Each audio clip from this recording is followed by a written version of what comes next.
and something brand new from D.O.A. from the Fight Back album. But right now we're going to talk to someone we have been telling you all night we're going to talk to, and we'll bring him on the air right now. Hopefully he's here. Joe KEITHLEY from D.O.A., how's it going?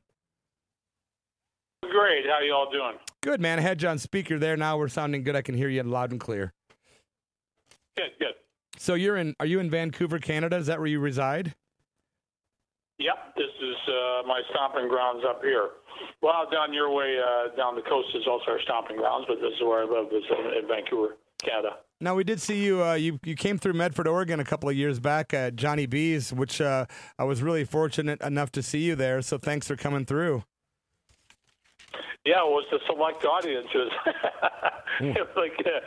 Johnny B is great because he's an old buddy, and really good to see he's doing well, and that's a great place, and it was really fun to be in Medford again, right? So it's been like years. I think that maybe you're going to get into this, but Johnny B said that the D.O.A. show back in the 80s was the first kind of one big show, punk show in Medford that everybody kind of went crazy at type thing. Yeah.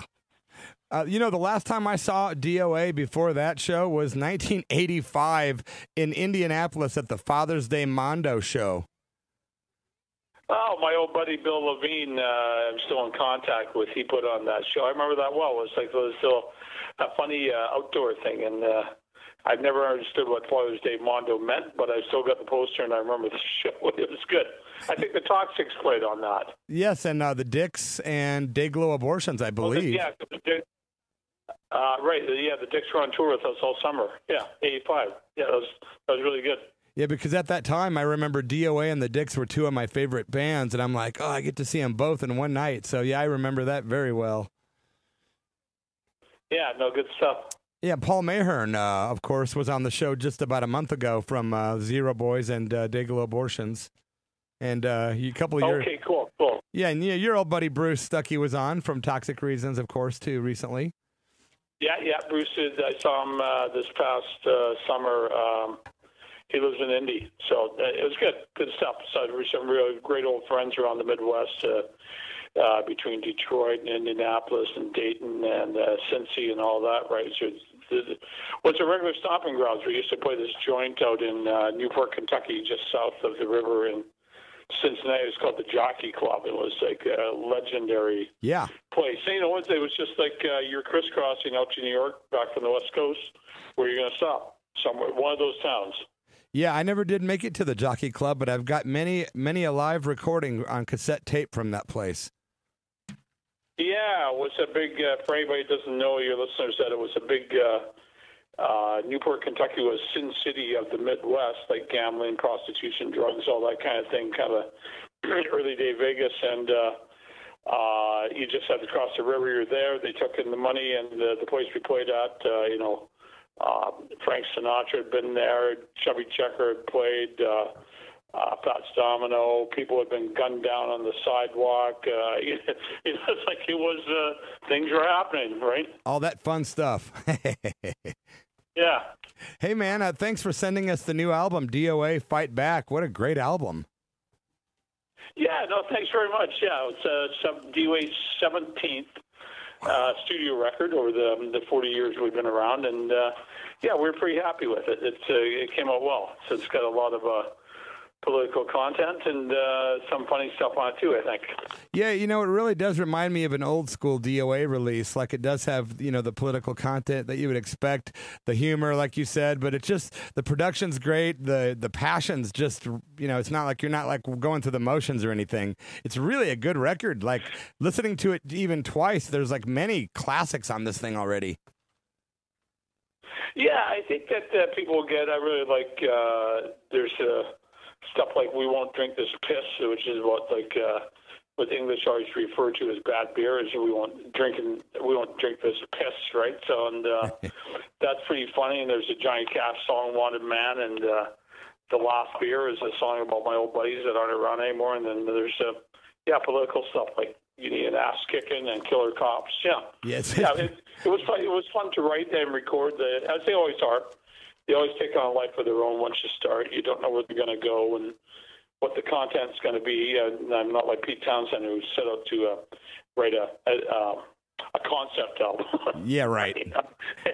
It's straight up punk rock is what it is, right? So. And in the song that we're going to play following the discussion tonight, we're going to play track 5 on the album, which is called Just Got Back from the USA. What a cool song that is. Right. Yeah, which is a good one. And we actually play that live every night. We did all last summer. We did 50, 55 shows in the States last year, like up and down the West Coast, up to Texas, up to the Midwest, New York, East Coast, Philly, all that kind of jazz. And, we play that song every night, and even people may not have heard it before, but they got it, and it's just taken from an old. When you play it tonight, think about this. We took it from like an old schoolyard chant that we used to sing in grade school. So that's where the idea came from. Okay. Yeah. And you said it's D.O.A.'s 17th album. Do you have any particular favorites out of all 17? Do you have a couple that are you like better than others? Yeah, I don't know. I mean, I think I'm probably like everybody that what I usually surmise with bands is that their best stuff is usually their first 2 or 3 albums. Like, I'm a massive Iggy Pop fan, and he's done lots of great stuff, but it's hard to top the stuff with the Stooges. You know what I mean, right? I do. So, yeah. So I mean, any of those things like War in 45, Chart 41, those are all like good records. And recently, I think this new one, Fight Back, is good.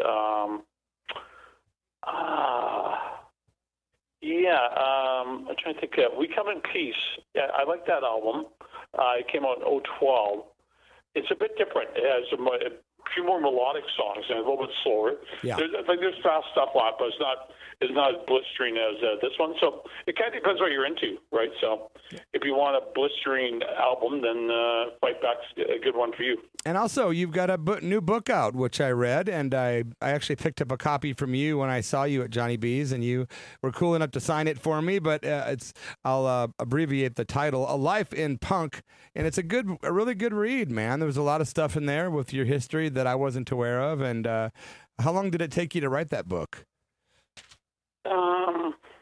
I actually wrote that one a little ways back, and I wrote another one subsequent to that. But Life in Punk, it probably was about like 9 months. And then I did a subsequent book, which is called Talk Minus Action Equals Zero, which is like D.O.A's slogan or mantra type thing. And usually books take about 9-10 months, which is like really similar to like an album. Because in an album you start writing the songs, then you start doing demos, you start rehearsing, then you start recording, then you start mixing. It takes a long time, right? Usually, right? So, a book. Because that one that you're talking about, a Life in Punk. Let's just say it's called in Deutsch, it's Eichheitskampf, right? So it's written in a linear fashion, so it covers year 1 to year 12 of D.O.A. When we were like completely young and completely crazy. So, yeah. It's a great book, and I'm guessing suddendeath.com is probably where people can maybe browse for it. Yeah, there's lots of stuff at suddendeath.com among that, and we have the record label. If you do go to suddendeath.com, there's like probably 20 different D.O.A. releases between record albums and singles and EPs. But we also have like another 80 titles out. Yeah. We have about 100 titles in total on the label, right? So it's very extensive. Almost all of it's like straight up punk rock, but there's a few acoustic things and stuff like that, right? Yeah. And I wanted to ask you too, do you have any favorite political punk bands of all time? Like, do you have any that stick out? Well, I gotta think that I don't know if there'd be punk, but one of the first guys I heard that when I was a teenager was David Peel in the Lower East Side. Oh yeah, and which is a really cool guy. Like and I don't smoke marijuana, but he was like a marijuana activist back in the day when well, what am I talking about? Back in the day, you'd go to Texas, you still get lots of time, right? So for smoking weed type thing. So, yeah. But he was like a real ST server, that's for sure, right? So, and of course, I think the ultimate guy for sticking it to the man, to me, at least back from those days, was Jimi Hendrix. Oh, I was yeah. always inspired by him, right? So these guys stood up to war, stood up to racism, and this is the kind of thing we got going on now: is war, racism, sexism, right? This is the type of thing we're fighting. So welcome to the Trump administration. Yeah. I know. And sorry, even the Bush administration, but Trump's taking it to a new low, right? So I've got to say, exactly. And I do have to say that if you're listening right now, you're hearing an interview with Joe KEITHLEY from D.O.A. at the Church of Rock radio show and KSKQ radio. And any views or opinions expressed are solely those of the host and guests and do not necessarily represent those of KSKQ. There, I'm protected now. I'm glad you put that disclaimer in there. You'd have the station in all sorts of trouble, right? So. Yeah, they're always they're like, you guys can do what you want. We're very, liberal with our content, but say that. But say that. Yeah, no, that's good. That's good. Do you think, I know that you've slowed down with the years and things have changed with the music scenes over the years. Do you think there'll ever come a day where you'll stop doing DOA or stop doing road trips and things like that? Well, I think we've been busy. I mean, in the last 5 years, we've done like 400 shows. So, like, we've been to China 3 times, in Europe every summer, and all over the States and Canada. But I don't think I will ever stop playing. One of my idols is Pete Seeger, and that guy, he wrote songs, he protested. Up until the end. People how to play banjo. He did benefit concerts, and he did that all until he died, and he was like 93. Yeah, up until the end. I mean, he was up there in the front when they were doing the whole Occupy marches. He was up there chopping wood. I think his son said his son was probably like 70, right? And Pete was like 93. Yeah. And, he just kept causing trouble right to the end. So he did. If I can do anything like that, I'll be glad. The other thing I'm really busy at right now, I don't know if your listeners are aware, but I got elected to city council up here in Vancouver. Right? We did hear about that. Yeah, so that's pretty interesting. And I'm a councillor in the 3rd biggest town in BC, and we have this massive problem with people getting demo evicted out of their houses, and we're trying to put a stop to that. That's an issue in a lot of places. We have some of that going on here in Southern Oregon. With, rent hikes overnight, doubling rent overnight kind of things. So, that's definitely a big problem that needs to be tackled. So thank you for, doing your part in your part of the world, We're doing that also, actually.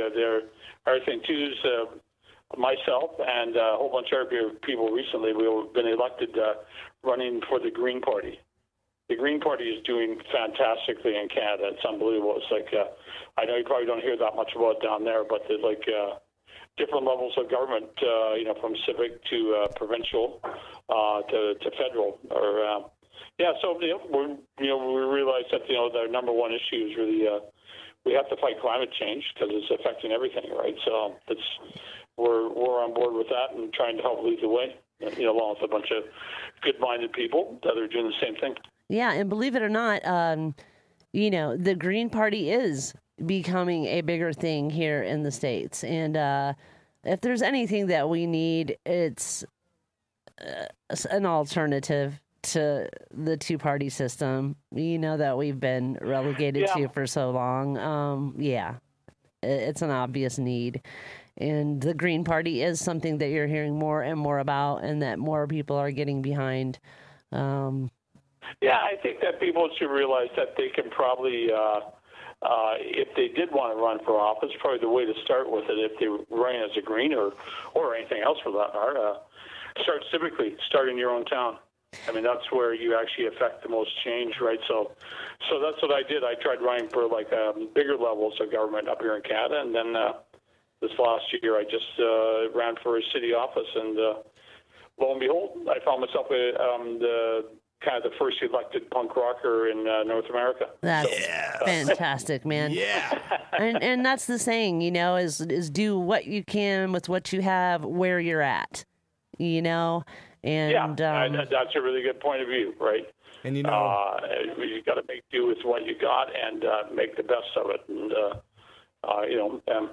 try and help other people along the way. Right? Well, you know, back in the early 80s when I got a copy of War on 45, I remember seeing the slogan, talk minus action equals zero, on that record. And for a man who spent his life with that mantra, it's great to see that you ended up on the city council. It's like you really put your money where your mouth is, and it's great to see somebody do that. Yeah, it's just... I think that's why I got elected, because people in my hometown knew me, obviously, for a bunch of reasons, you know, for the band and for the fact I'd grown up there, you know, went to school, blah, blah, blah, all those kind of things. But they also realized that they may not have been DOA fans, but they respected what DOA stood for. You know what I mean? Yeah. Oh, yeah, totally. So that helped a lot. People got it. 20 years ago, I couldn't have done this. 20 years ago, I tried it, and I didn't come close to getting in, but... now I have, because, you know, times have changed, right? So, you know, a lot of people like punk rock. Oh, yeah, for sure. And, you know, I think back in 2016, there was a certain candidate that ran for office that didn't make it through the primaries, but that really had an effect on a lot of people here in the States as far as, you know, getting out there and running more progressive candidates. He really had a big effect on the amount of people standing up and, hey, I can do this too. I can run for office and I can affect change where I'm at too. And yeah, no, I totally agree. And you need to get younger people involved. There's too many older people involved in politics, right? So, and very few of them are cool. That's for sure, right? So, very few of those older people seem to be like, you know what I'm saying? I'm going to exclude myself from that, right? So, hey, man, rock and roll keeps you young, and I believe that with all my heart. I believe that. So. And before it's an important thing, that's for sure. And I wanted to bring up the other guys in DOA. I assume that Patty and Mike are still in the band, right?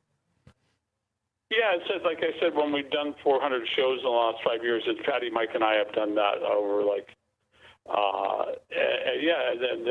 worked hard, and we actually started a road trip this Friday. We go out to Alberta. Nice. I have to ask you, your bass player, Mike Corkscrew Hotzel, why do they call him Corkscrew? Well, because he's drinking so much wine, he'd always have a corkscrew available. Right? Okay. So we went, hey, corkscrew, right? You know. I had to ask. Yeah, that's the real reason there, right? So. Well, we certainly appreciate you taking the time to, you know, come on our show tonight, and I've been a big DOA fan. Well, since you know, the 80s. and one thing I wanted to add about corkscrew, he could have just got the twist top wine bottles, but that's another story. No, I really appreciate you taking the time with me to have me on the air and talk to people out there down in Oregon and wherever they're listening online. And yeah, that's totally great. We hope to get down there maybe later this fall, if not then early in the new year. We're back touring again down the West Coast. Awesome. And the album is called Fight Back. I would definitely recommend getting this album, my friends. It's a really awesome record. I've listened to it a couple of times. And again, there's already classics that are swimming around in my head. It's like, whoa, it's like a 1980s punk record. I really like it. It's very refreshing. Cool. Excellent. Yeah, thanks so much, Joe. Continued success to you and your band, and best of luck to you and your family, and thanks for taking the time to be on the Church of Rock. Thanks so much, Joey. Okay, yeah, thanks so much there, Derek and Tracy. Okay. Take care. Keep in touch. All right, man. Okay, we'll do. Let's roll on, man, from the Fight Back album. Let's do track number 5. It is actually called Just Got Back from the USA. What do you think, Sister Tracy? I got the CD queued up. Let's do it. I'm ready. All right. It's DOA, Church of Rock and KSKQ. One thing to jam out. Oh, man. Rock and roll. Good times. feel like I'm living to the fullest. The Church of Rock.